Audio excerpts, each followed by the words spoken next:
Hello bachcho, how are you?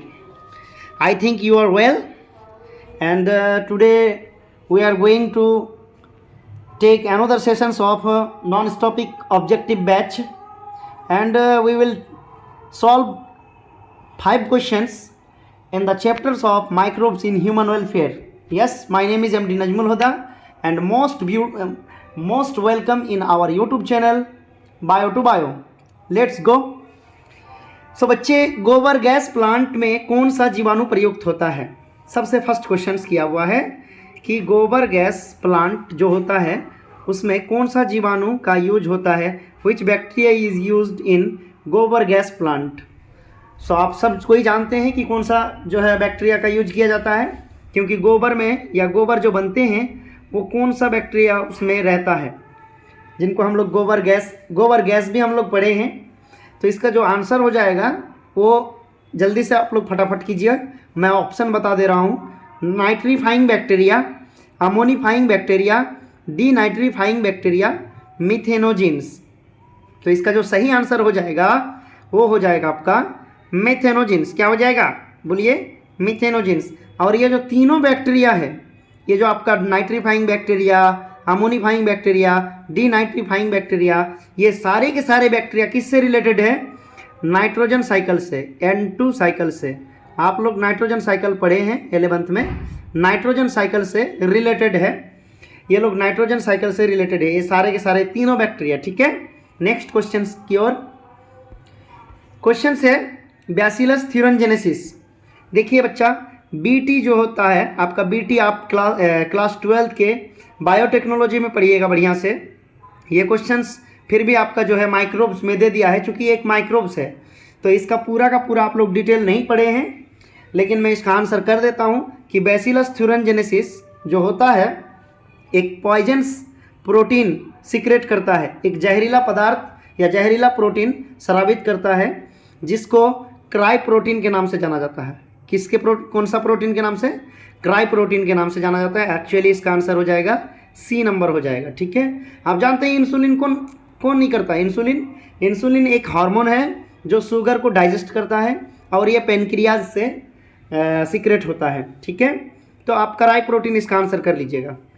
Next question है, निम्न में कौन जैविक खाद नहीं है? जैविक खाद नहीं है आपसे पूछा गया है, तो आप लोग which of the following is a not fertilizers. Fertilizers निम्नलिखित में कौन नहीं है?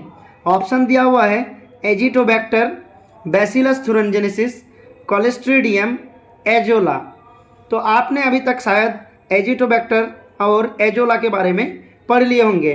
बीटी यानी बैसिलस थ्यूरेनजेनेसिस और क्लोस्ट्रीडियम, ये इसके बारे में पढ़े हैं. अगर इसके बारे में भी पढ़ लिए तो आज का आंसर आप लोग सही से कर सकते हैं. तो जल्दी से कोशिश कीजिए, क्या आंसर होगा?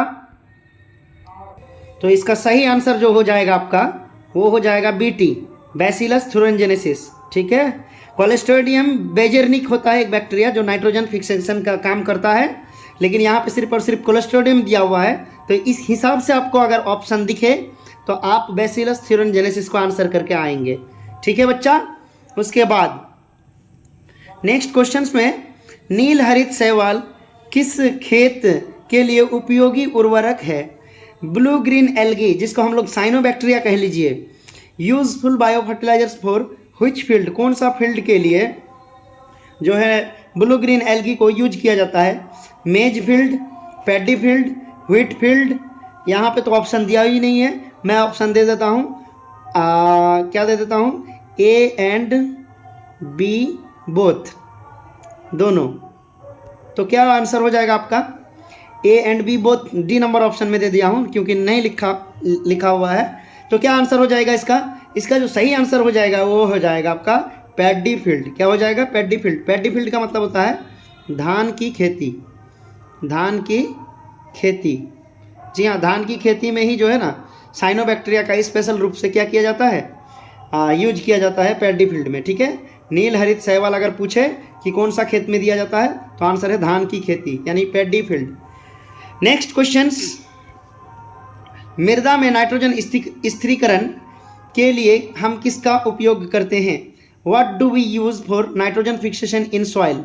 Blue green algae, protozoa, nematodes wheat plant. तो इसका जो सही आंसर हो जाएगा वो क्या हो जाएगा, वो हो जाएगा आपका blue green algae. Blue green algae actually naturally क्या करता है, नाइट्रोजन फिक्सेशन का काम करता है। ठीक है बच्चों, मिलते हैं अगले सेशंस में, और आप लोग इसी तरीके से प्रैक्टिस करते रहिए। बहुत ज़्यादा फायदा होने वाला है, जब आप एग्जाम देने के लिए जाइएगा तब आपको इसका फायदा जरूर महसूस होगा, जरूर फायदा इसका होगा, बेनिफिट होगा। सो चलिए गाइज, मिलते हैं अगले सेशंस में, तब तक के लिए जय हिंद, जय भारत।